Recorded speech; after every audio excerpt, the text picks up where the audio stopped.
Hi everyone. I'm really delighted to be able to share my experience with you of fundraising for Tiratanaloka Unlimited. When I first heard about the project, I was very excited to think about how I might be able to contribute. What I did in the end was I decided to have all my hair cut off. And those of you that know me will know that I had some very thick, bushy hair, which was very much part of my identity. So to actually have it all cut off was quite a big deal for me in lots of different ways. It felt like a kind of renunciation.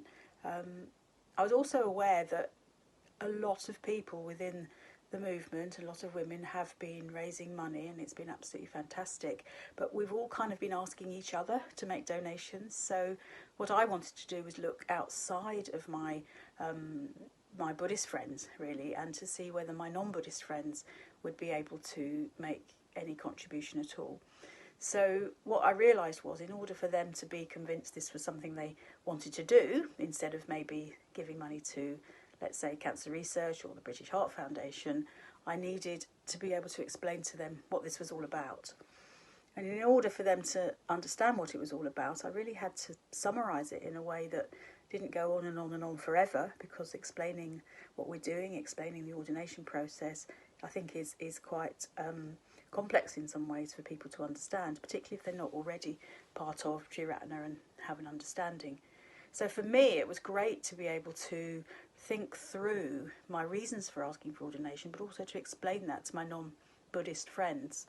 And that in itself has been quite a practice for me. So I would highly recommend it to those of you who've got any non-Buddhist friends who might be able to contribute to the cause. Some of mine have been really generous, really interested, very, very keen to hear about the equality between ordination between men and women, and wanting to know more. I've also had a few compliments about my hair. Anyway, the other thing that I really thought through when I started this was a realistic but slightly optimistic target. So don't underestimate the effort you're making, whatever it is you're going to do to raise money. Really do think about your practice, think about your motivation, think about why you're doing it, and aim high.